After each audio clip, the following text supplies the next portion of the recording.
For the life of me, I don't know why landlords make it so hard to have assistance animals like my dog Alex. My last apartment, the building manager was a real problem. When you have access to so much information, you have the responsibility to be very careful how you use the information and share that information with clients in the MLS.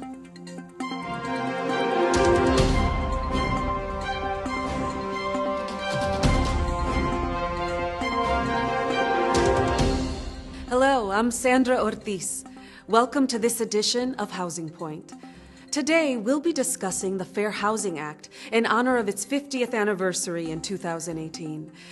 President Lyndon B. Johnson signed the Fair Housing Act on April 11, 1968, just days after Martin Luther King Jr. was assassinated. Dr. King was the country's most notable proponent of fair housing, marching in the streets of Chicago in 1966 to end the years of housing discrimination experienced in communities across the country. The Act currently prohibits discrimination concerning the sale, rental, and financing of housing based on race, color, religion, sex, disability, familial status, and national origin.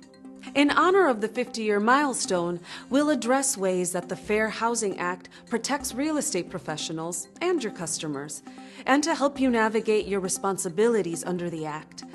We'll also look at how the Fair Housing Act addresses harassment and retaliation in the housing context. Finally, we'll review the best practices for criminal background checks of housing applicants. Our first story profiles a veteran who has an emotional disability and wants his assistance animal to live with him. Many landlords still aren't familiar with the Fair Housing Act's requirement that housing providers accommodate tenants who require assistance animals. Horace Miller reports from Chicago. Philip, a Marine veteran, is joining me today along with his assistance animal, Alex. Philip and Alex have been a team for 6 years. After serving tours in Iraq and Afghanistan, Philip was wounded and developed post-traumatic stress. Now Alex helps him get through some very difficult days and nights. Alex is a part of me. I really can't imagine life without him. Somehow, he always knows when I'm having a bad time. Like last night. He woke me up so I didn't start having a nightmare. And before Alex, I would wake up thinking I was in the middle of a firefight. Not anymore. He's the one thing that keeps me calm.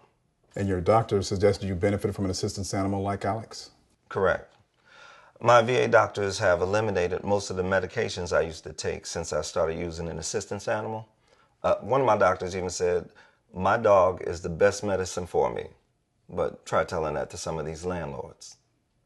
Landlords and building management need to be aware of the law. They are required to accommodate people with physical or mental disabilities and permit them to have an assistance animal, even when a building has a no pets rule. If a tenant with a disability makes a request for an exception to the rule, building management must accommodate them. Unless there is a threat to the health and safety of others, the housing provider should consider and grant the request. Any animal that provides a disability-related service to the disabled can be considered an assistance animal, even monkeys, birds, or reptiles. Your building has a no pets rule. So what did you do to support your request for an exception? Well, since my disability is post-traumatic stress, which isn't something you can see, I provided management with a letter from my VA doctor. Now, the letter explains that I have a disability and that Alex provides me with disability-related assistance. Well, that should be all you need to have your animal live with you, right?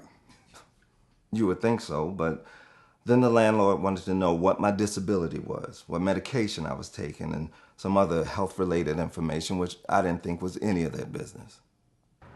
According to the Fair Housing Act, housing providers and real estate professionals are not allowed to ask for information regarding medications, copies of medical records, or any details about the nature or severity of a person's disability. A letter from a doctor detailing the patient's need for an assistance animal should be all it takes to allow for an exception to any no pets rule. Of course, there are some people who try to exploit this right, and fake documents can be obtained from uncredible sources. If you suspect that documents are not credible, make a written record and advise the property owner of your concerns. Then have them advise you regarding next steps. For more information about the accommodation for assistance animals, visit fairhousing.realtor. Our next story concerns a mom who not only had to deal with harassment and retaliation from her landlord, but also another problem: discrimination against families with children, a protected class under the Fair Housing Act. Anne is a divorced mother living with her 9-year-old daughter, Casey. She thought she had found the perfect apartment for the two of them.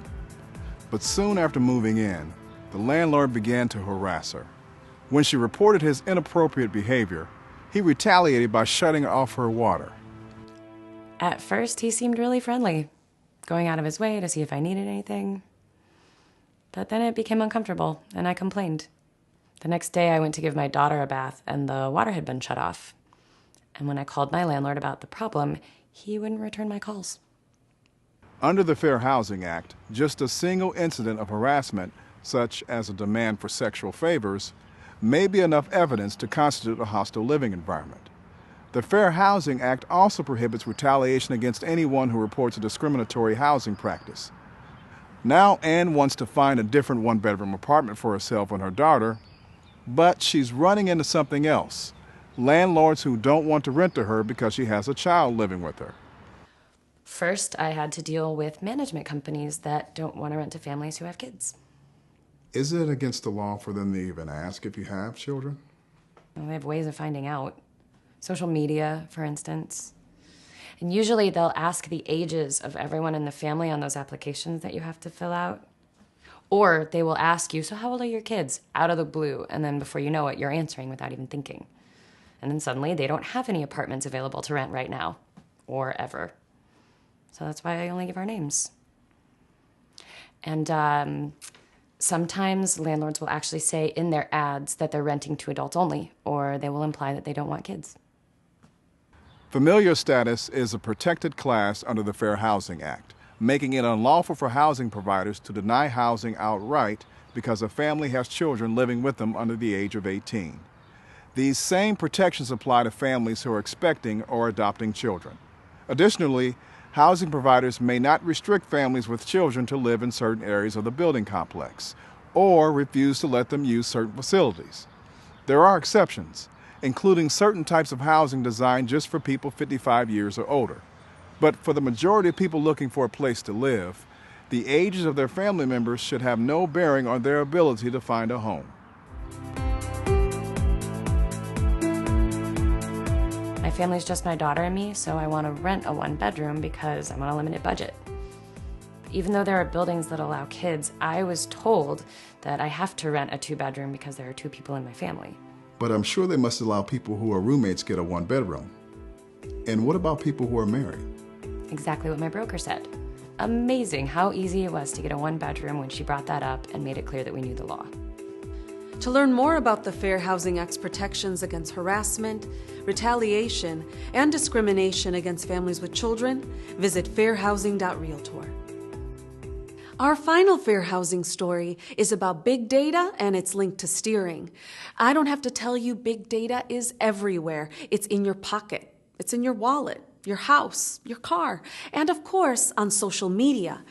Big data helps you offer enhanced service to your prospects, but it can also lead to accusations of steering. Horace Miller reports from San Jose, California.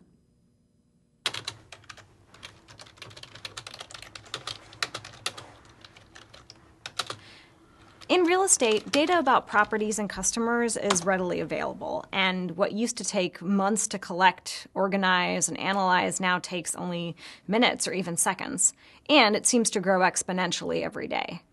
There are even a number of services that aggregate all the data for a property to make it useful for a single housing transaction. So what kind of information is available to you? Well, before you even meet or speak to a client, you can learn their race, color, country of origin, disability, sexual orientation, familial status, and religion without much searching. But that same information can also be used to discriminate. Interesting. How so?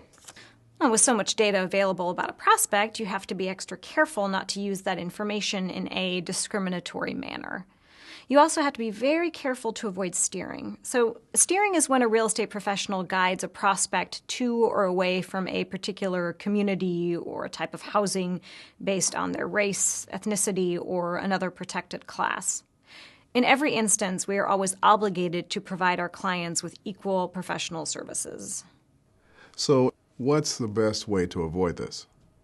Use the equal professional service model. Ask yourself, do I have objective information from my customer about the kind of house that they want to buy? Have I let my customer set the limits on the size of the house and its location? Have I offered them a variety of homes to choose from based on their preferences? So, what about brokers who run ads for their houses on social media?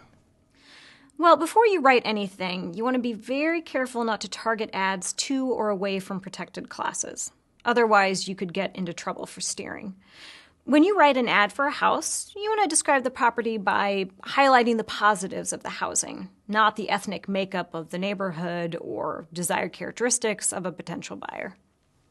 How about when you're meeting with clients face to face? Well, you want to ask the customer about their needs: size, style, features of a home, types of schools, convenient transportation, where they can shop. You want to avoid questions about their religion or ethnic background. And remember, you're there to help them find a home based on their individual preferences, not yours. So, what if someone wants to know about the quality of the schools in the area? Well, you want to avoid making a value judgment about the quality of schools. Even with all the data that we have, opinions on schools' quality can be very subjective. Instead, maybe refer a potential buyer to the website of the school district so that they can do their own research based on their needs. You want to let the client set their own limits.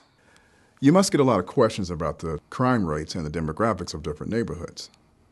You want to avoid discussing crime rates or the demographics of the people in an area. If a client wants to know about demographics in the area, direct them to the Census Bureau website. Don't discuss the race or the religion of people who live in the neighborhood. And same with questions about crime rate.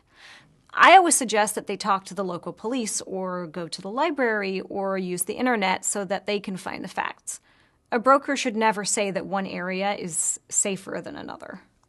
So you suggest giving a client the tools to find their own information and make their own judgments. Well, in the end, I think that's more helpful. And also, by offering a variety of choices, you avoid unwittingly excluding property that the customer might like. In the end, it's up to the client. If you are pressed by a client for your opinion, always be professional. The more subjective a question is, the more risk there is to give an inappropriate or even unlawful answer. Ask them what their concerns are, and then refer them to the appropriate sources of information. You want to avoid making judgments, offering opinions, and sharing your perceptions. Tell a client it's your policy to help them make their own decisions. So even with an abundance of data at your fingertips, remember that any decision should always be left to the client. It's best for them, and then you can avoid trouble with the Fair Housing Act. For more information on big data and how to avoid steering, visit fairhousing.realtor.